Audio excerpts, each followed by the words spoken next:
Follow us on Facebook at Off Script with Super E Podcast. Also follow us on Twitter at offscriptpod_1.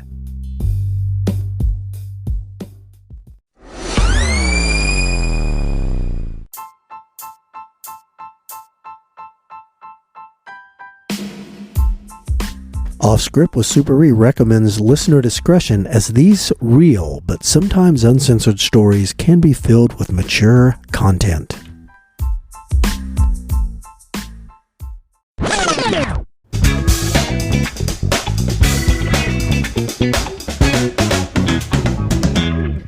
Hello everybody, Jay here, back with our remote broadcast from a fine truck stop out in western our state, heading out on this road. There we go. And we just put a great episode in the can. We're 40 miles from the Flying K.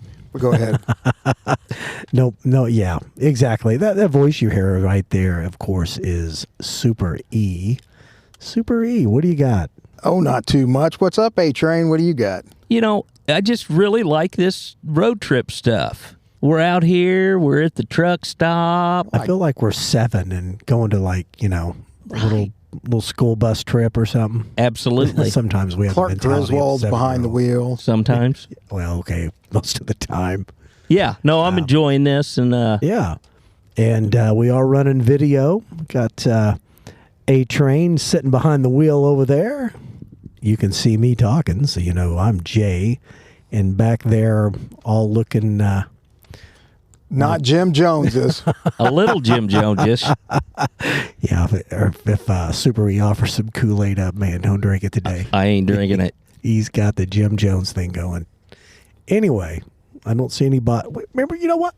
We did kind of cover a Jonestown in a former episode. We sure did. So did that inspire you, Super E? I don't even remember it. I don't know what you're talking about. Listeners, if you don't know what we're talking about, you got to go back and listen to all the other episodes. That's right. That's right. That's what we call a teaser. To teaser. Yeah, so my sister and A-Train's wife, you have to go all the way back. Yeah, right.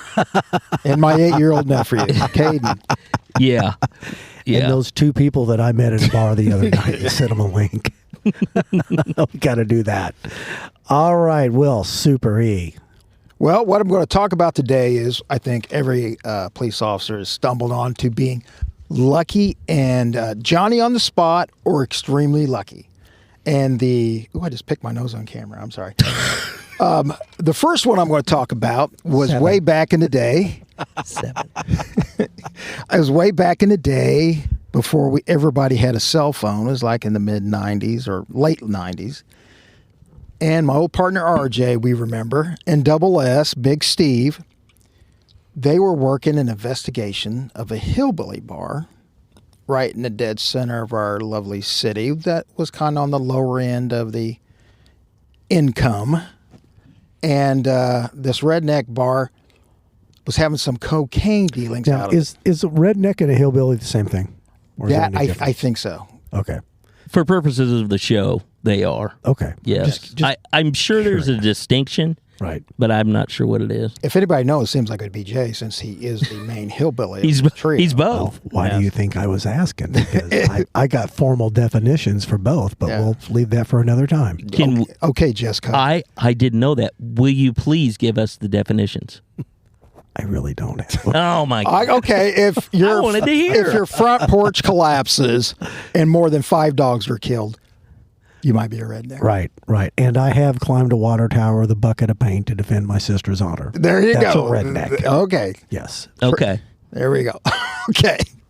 Anyways, so RJ and Big Steve asked me to assist them by being the undercover, and then they said, "Can you get your Fountain Square Demi Moore to go in with you?" Because if it's a guy and a girl, they all have better luck of cold calling dope buys. Cold call means. Go ahead. I know you're. Did she really look like Demi Moore? Yes, and talk like her too. Really? Yes. Okay. So Did we ever meet her? no. I would remember that. This I don't- was this prior A-Train and Jay coming into your life on a regular basis? Well, as a working unit, yes, because this Okay. was about 1998. Okay. Yeah. He called us a unit. Yes, he did. I should have said unique. But anyways, so they send me and Fountain Square Demi Okay. into this redneck bar, and I said, okay, who's the suspect that you got the complaint on that's selling the cocaine, crack cocaine? And they said, we don't know his name. We don't know what he looks like. We don't know anything about him. But he will be the only African-American male in this bar. Okay. And he's Because it's a redneck bar. redneck bar. Okay. And he usually gets in there at 3 p.m. So we're like, all right. Doesn't the defense have a name for that? I have no idea. What? Profiling? Oh, no, it's not. Targeting? No. No, I mean it could be the guy could have had red hair and he was the only red-haired guy in there. I think. Exactly. Yeah. Okay. I think that's great, A-Train. I don't know. Yeah, you're the lawyerly one amongst us. I don't know. Okay, if F. Lee Bailey's done talking now, Sorry. Please continue, Super A. we'll continue with the story. F. Lee J. Anyways, so they send me and Fountain Square Demi into this bar. We're looking around, and all we see is redheaded hillbillies, like Jay said. And Oh, there went my example. God. Okay.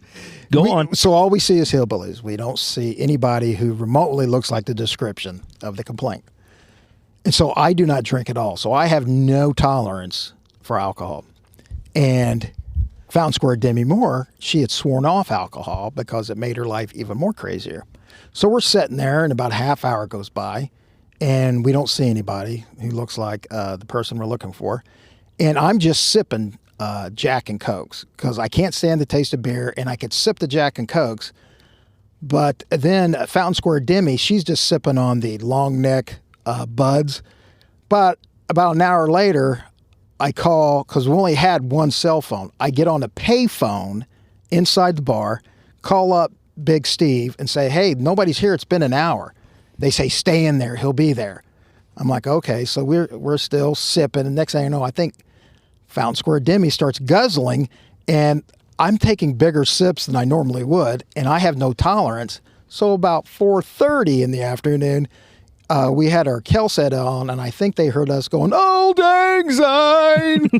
and And a Kelset is a wire. yes, transmitting device, so they could hear us go, oh, I love you. Was it Oh, New you, Year's? I love you. So anyways, here the door opens up, and this guy comes walking in. And I'm like, hey, he's an African-American male. And I look around, he's the only one. I know nothing about him, nothing at all. And I just jumped up and I go, James! I just blurted out a name. And he looked over at me and goes, yeah, what do you want?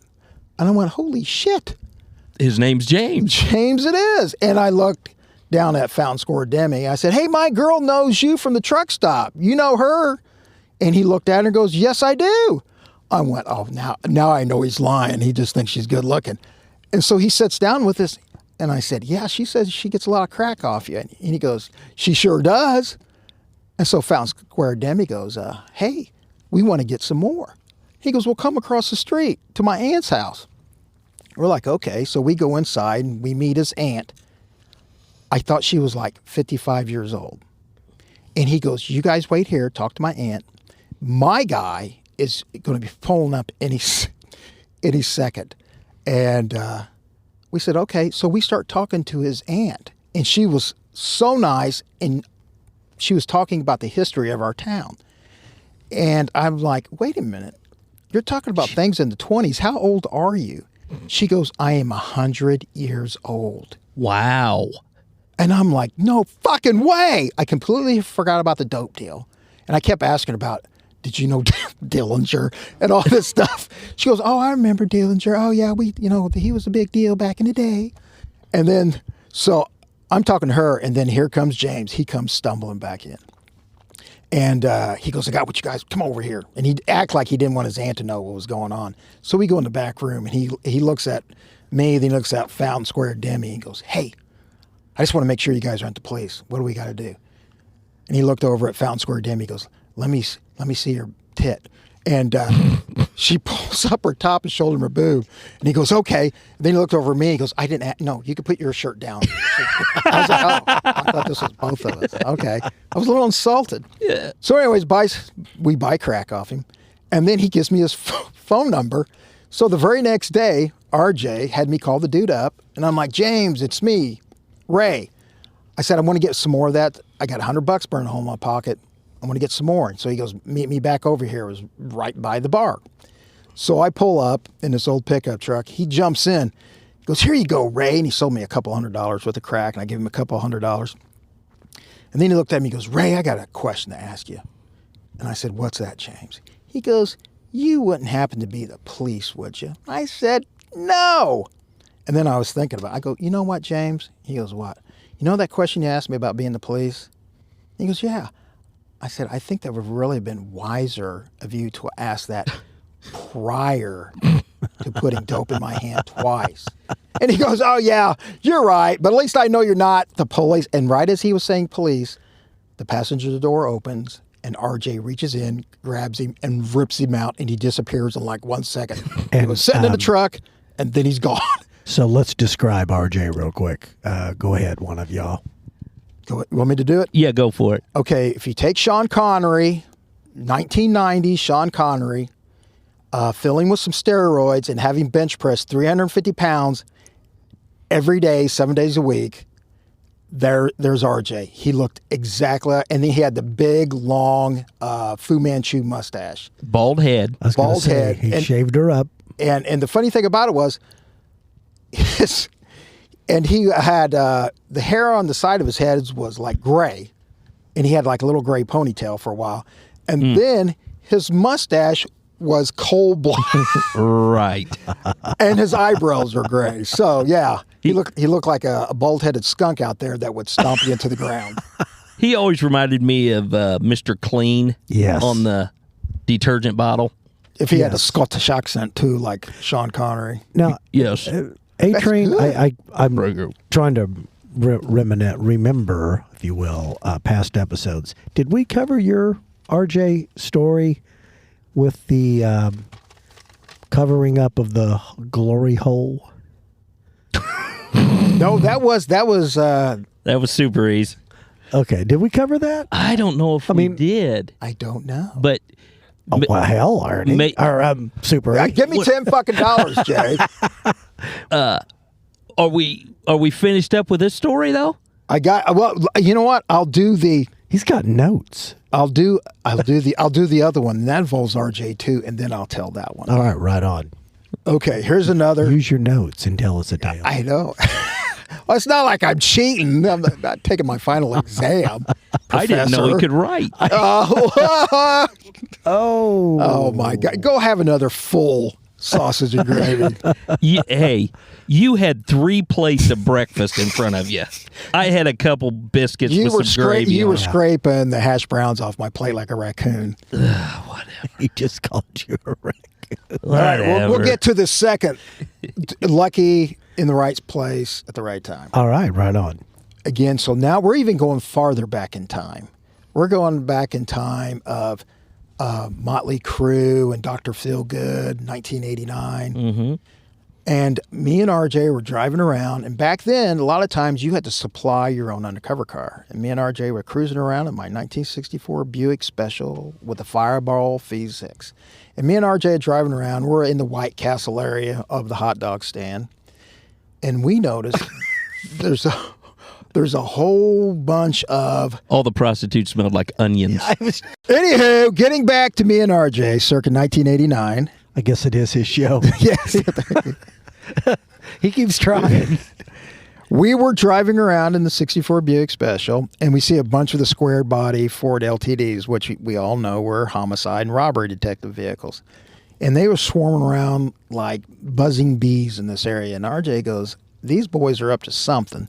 So RJ got on our channel and goes, Control, what is Homicide up to out here? They're driving all over the place at this location. And the dispatcher says they're on the lookout for a homicide suspect who shot a guy. It was called the Club, We can't use the names, can we? Mm-mm. Okay, we'll call it Club Chubby. For My Name is Earl. A suspect shot a guy at the Club Chubby last night, killed him, and he's walking around with the newspaper article in one hand and the gun he killed the guy with the other, bragging to everybody. I wish that was my case. Yes. Wow. But then I guess he realized that somebody was bound to call the police, so when he saw that police were coming, he took off and was running between houses and stuff. And so dispatcher advised us of this, and me and RJ were sitting there, I wonder where he's at now. And RJ's like, man, he's probably hiding somebody's attic, somebody's basement. Once he got wind that these guys are looking for him, he's holed up somewhere. We're never going to find him. And I go, he's right there. Right as RJ said that, I saw some dude come running between two houses, and he's looking behind him like one of the homicide cars went up the street. He's looking behind him. He's got a newspaper article in one hand and a big fucking gun in the other. And he was built like, he looked exactly like Mike Tyson. That's RJ calling. Hold on a second. Oh, Edit this. Can you edit this? Yeah. No, why would we? Go ahead. Take your call. Hello? Are you busy? Yes. Oh. All right. I'm doing the podcast. Thanks for interrupting. Talk to you later. Is that one of the little Super E's? That's my mom. She's in the hospital on life support. No, I'm kidding. God. Tell her you'll call her back. So just lost anyways, video. where were we? Oh, I see the guy. No, keep going. Keep going. You see the guy. We just lost video. So I see the guy. He's running between the houses looking behind him. And he's carrying the newspaper article in one hand and a gun in the other. And he's, like I said, he's built like Mike Tyson. And the dispatch put out that he had on a blue ball cap, red tank top, jeans, and white Run DMC tennis shoes. And I'm like, there he is. So me and RJ get out, and we just start walking towards the guy. He doesn't really see us yet, and we get up to about 20 feet from him, and we're, wearing, tank tops and work boots and stuff, so we don't look like police. Long hair. RJ's bald with the ponytail. And we're carrying the 357s at the time. And, they look like giant hand cannons. And so we yell at the guy, hey, drop the gun. We're the police. So I'm holding my badge out with my gun. And the guy gets into a stance and points the gun dead at me. Oh. And I'm like, holy shit. I said, put the gun down. I'm going to shoot as I'm walking towards him. Do you ever see them little fences in the inner city that, like, the fences are like about 2 foot tall that they line a little garden with or flowers? Yeah. I'm looking at the guy pointing the gun at me from 20 feet away, slowly walking up on him, and my foot gets caught in one of them. And I just went down a little bit where I was bent over, and then RJ's behind me, and RJ says, I'm going to shoot you right now if you don't pull that trigger. And RJ probably would have hit him quicker than I would have. And so RJ was squeezing the trigger, getting ready to, and then the guy finally just threw the gun and newspaper article out of his hands. And so we run up on him. Now remember, he's a big dude. And we throw him down and he lands on the ground. We pick him up, we put him in the car, and we drive over to the homicide guys. And we're feeling, as proud as can be of what we done. Then we go, what is that smell? I said, dude, you just shit yourself? He goes, no, man, you threw me in a big pile of dog shit. I'm like, oh. So we had to get him out of the car, take his shirt off him, spray him down with the hand sanitizer. Because back then the Vice guys used to carry extra shirts. And I had to give him this extra shirt I had and wipe the dog shit off with his shirt and splashed him down. God. And we delivered him into the homicide guys he was wearing a shirt that he was stretching out. And then all we said was, hey, man, could you put in the paper to the newspaper guy that the murder suspect was apprehended by the Vice branch? And he goes, no problem. Next day, we weren't mentioned at all. But of course, it was just the knowledge that we helped out our community. So you guys caught the murder suspect and damn near got in a shootout. Yes. And it was just, we were in the right place at the right time. And this dumbass was going around going, hey, read this article. This is a gun that was used, and I'm the guy. Can I ask a question about that? Yeah. So he was carrying the article about him shooting the guy? Yes, he's carrying the article, the newspaper article, about where he's the suspect. And this is the gun. Look, everybody. And then it's like, wait a minute. How come the police are chasing after me? I'm going to go out on a limb here and say he probably pled insanity. I don't know anything what happened Stupidity. after that. Well, there's that. Hand in hand. Good one. That's a good job there, Super E. No problem. Well, A-Train, you're handling the controls over there. Do we have time for a... Yeah, sure. Go ahead and let... Okay, I'll give you one more. Give it to us. Okay, this involves homicide again. I'm driving around the northwest part of our city, and one of our homicide detectives, I'll just give his first name, which was Jose, he had called me on the phone and said that they had a witness to a homicide that they could not find. And I said, "Where's she at?" And he goes, "She's up there in this area. That's the apartments where, it's all the Hispanic folks all lived up there. But she's a real tall white girl, about 6'2" or 3. Looks like that praying mantis from Space Ghost Coast to Coast. You remember that one? Negative. Oh, okay. But anyways, so she had like the big question mark body with the hump back. Okay. And so Jose's telling me her description. He goes, "Okay, it's a white girl. She's in the apartments where the Hispanics are, and she's really ugly." And I said, "What do you mean?" He goes, "Man, you won't believe how far apart her eyeballs are." I'm like, "What are you talking about? You could build a super Walmart between her eyeballs." And I'm like, what? He goes, "Oh, yeah, she's got like blonde hair, but man, she is ugly as shit." So you knew she wasn't going to be looking through binoculars to see you coming.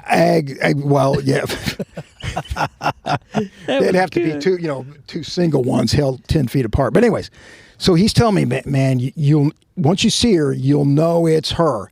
And I'm like, "Okay." And I said, "I'm driving through that apartment complex now. I'm going real slow." He goes, "Remember, her eyeballs are real far." And right as he was saying that, this big, tall, blonde chick stepped right in front of my vehicle. It was dark out. My headlights were on bright. Boom, I'm looking dead at her. It's the chick with the hammerhead shark eyes looking at me. And right when Jose goes, "Remember the eyeballs?" I'm like, "Fuck! It's her!" And he's like, "What?" I go, "Jose, she just stepped in front. She's looking right at me, and she's wondering what the fuck I'm screaming about." So I said, "I'm going to get off the phone with you." So I get off the phone, and she walks over past the side. She goes, "What are you hollering about?" I go, "Oh, nothing. I think the Colts kicked the field goal or something like that. I made something up." But it's a Tuesday. Yeah, exactly. I had to think of something quick. So she gets in the car, and she goes, "What are you doing up here? Why are you in this area?" I said, "I was looking for a car for sale." She goes, "Oh, really?" I go, "Yeah, you're not doing anything else." "No, why do you ask?" "Just wondering. You know what I'm doing out here?" I go, "I got no clue." She goes, "I'm trying to make some money." I said, That's okay with me."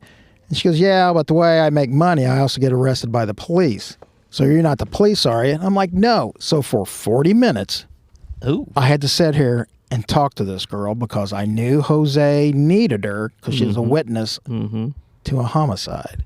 And you didn't want to put a charge on her because that would hurt her testimony. Exactly. So anyways, I finally got enough for the arrest, and she goes, "What can I do?" I said, "Here's what you can do.